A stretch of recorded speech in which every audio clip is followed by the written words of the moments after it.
All right, hello everyone.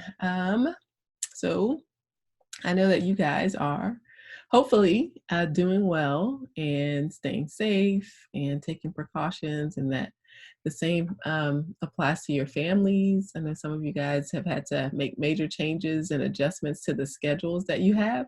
And so, what I plan to do today is to show you kind of the rest of what you have to do for the semester. And if you want to work ahead, you absolutely can do that because it just may fit your schedule better. Some of you guys have to help students wrap up their semesters. Some of you guys are teaching your own kids all kinds of things. And so this is kind of my way just to say, I want to be helpful. So you guys have the stuff ahead of time. You're not required to work ahead of time. But it's there if you want. And so we really don't have any more lectures. We've covered most of the material in class. And so what I'm going to talk about today is something that you guys have already covered, and so I'm just going to go through it in a little bit more detail because I think we didn't spend as much time as we could have on it. But first, I want to just kind of show you again where we are in the syllabus. So let me stop this share and go to this next one. So all of your panel response, discussion, viewing the panel video, you're doing that this week. And that's going to be due by the 7th. And so then after the 7th, you'll have another discussion on kind of the delivery of social work services, what the lecture is that I'm giving you guys today, the little mini lecture. You'll have to respond to that discussion, and there's a quiz associated with it. And that'll be due for the next week, the 14th. And then on the 14th, you'll have two kind of collapsed. We'll be focusing on case management, and you guys will have two different journal articles to read, and you'll respond to one in a discussion. And you'll also be talking about solution-focused therapy. There's a short video link that I'm sharing with you guys there in one article for that. And so in that discussion, that's discussion 7, there's 2 parts. So part of it is going to be the case management stuff. The other part will be solution focused. And you'll have 2 quizzes. So that's quiz 6 and quiz 7. But they won't be due until the 21st. And so you guys will have 2 weeks to work on that. So even though it'll be presented for you early. And so I'm going to go through Canvas to show you that as well. And then the last thing is to view an episode of this show called 13 Reasons Why. Some of you guys may have seen it on Netflix. And so there's one episode, the 13th episode, that focuses heavily on the school counselor in this story about a girl who commits suicide, and talks about all the people that you came into contact with that influenced her decision to take her life. And so that particular episode is pretty heart-wrenching about her interaction with the counselor. And ultimately him falling short of being able to intervene. So you'll watch that clip, respond in a discussion, and just a 1-question quiz, and that'll be all. Then the final exam will happen. So let me go and show you what this stuff looks like in Canvas. That's not Canvas, this is Canvas. Here we go. All right, so again, currently this week you're working on the school social work panel discussion, and then your reaction paper will be due on the 7th. So then the week of the 7th, you're doing a response to the lecture notes that I'm going to talk about shortly, the discussion, and a quiz, quiz 5. After that, remember, you have 2 weeks worth of work starting on the 14th. And so that is, remember, going to be about case management and solution-focused therapy, as I just talked to you guys about. And so all of that is included in these modules by the date. And so you access this by going to modules here in Canvas in our course and accessing this. So there's quiz 6 and 7, like I talked about. And then the last module there is just the discussion of that video that you're going to watch. And it's Netflix, and most of us have Netflix accounts. If you don't, there's a free 30-day trial that you can use just to watch the video, and then immediately after you watch the video, just click cancel, Or you can use what a lot of people do. Your friends or family use their logins for Netflix just so you can watch this 1 hour show and then that quiz. And so then as soon as I upload the final exam, you guys will have access to that as well if you want to finish that early.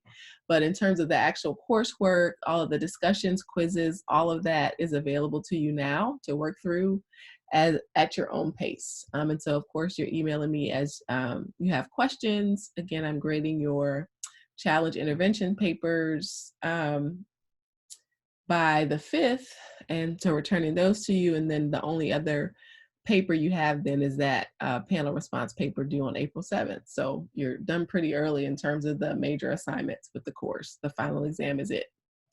So I'll stop that share and just go through these notes quickly. We covered this in class, like I said, but I wanted to point this out.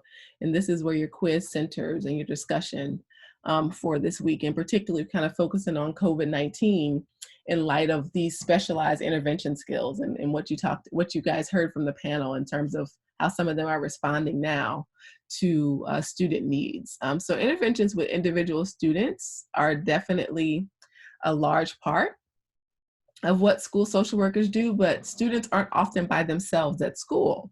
And so it's not the same as providing individual therapy where, you know, a person comes to your office. You're in a school where most of the time students are in groups, but at times you do call a student that's on your caseload to meet with you to provide any type of service, crisis intervention, domestic violence prevention,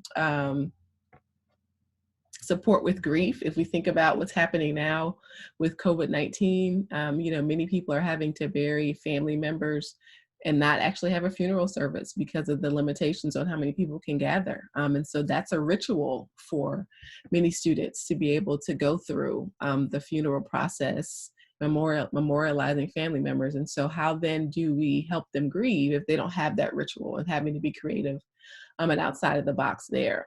Crisis intervention, this would obviously be categorized as a crisis. It interrupts sometimes student attendance. Think about the grading system. And those of you guys who do have kids, I'm having to be a teacher for my kids. And so even though, you know, I'm a college professor, guiding my, you know, kindergarten and second grade through work that I'm not familiar with and having to make sure that they turn in assignments to be graded can be stressful for both parent and student, right? What if you know, my kids probably would rather have their teachers teaching them. And so for students, you know, particularly stressful. And so this definitely would be considered a crisis that requires short-term help. That's crisis intervention. Let me get you stable right now. And so that's a lot of the work that school social workers do. Thinking about suspension, failing grades, a sudden divorce or death of a parent, attempted suicide, drug use, all of those different things are crises that we are often at the front lines of. So families, again, thinking about COVID-19, thinking about the multiple families that don't have the resources they need right now to meet basic needs, let alone children's schooling or emotional health. Sometimes that's very far down on the list.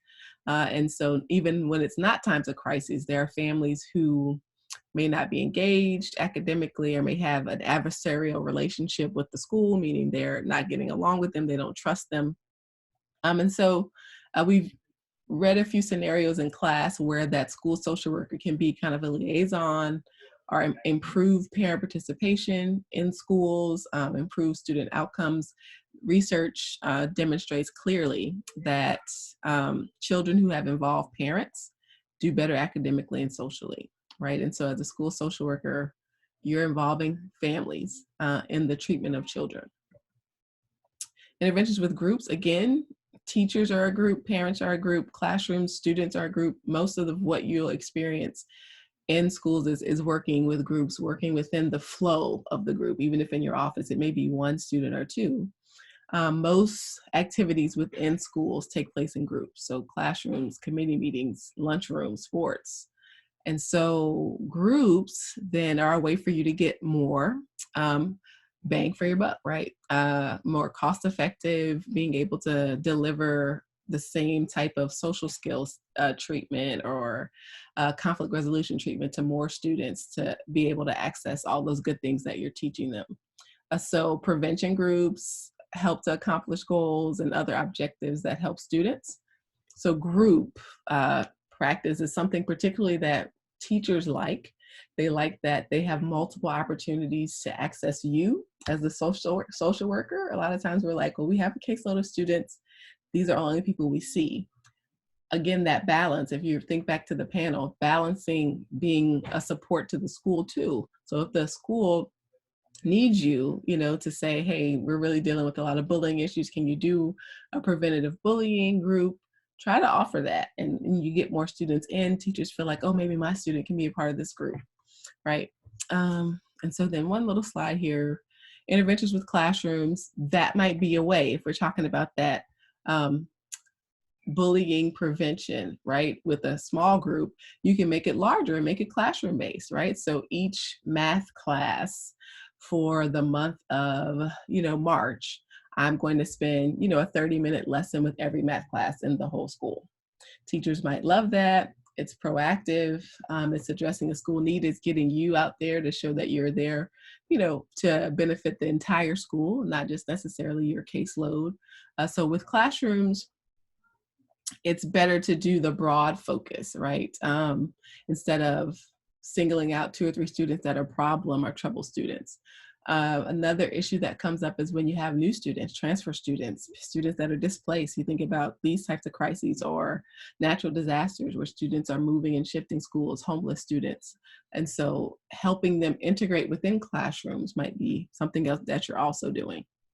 And then finally, the school itself really influences students. We've talked about, in the panel in particular, the influence that a school principal who understands about culture and climate and what that value is to students' learning and well-being, that's ultimately important, right? You could be a great teacher in a school that's not doing the best to support student needs. You could be a great social worker, but it's easier if you have a school climate that works well. And so that could be something that you could contribute to, thinking about positive behavior interventions. You guys will read a little bit about that in the articles for the next module, but participating in what there is for the school.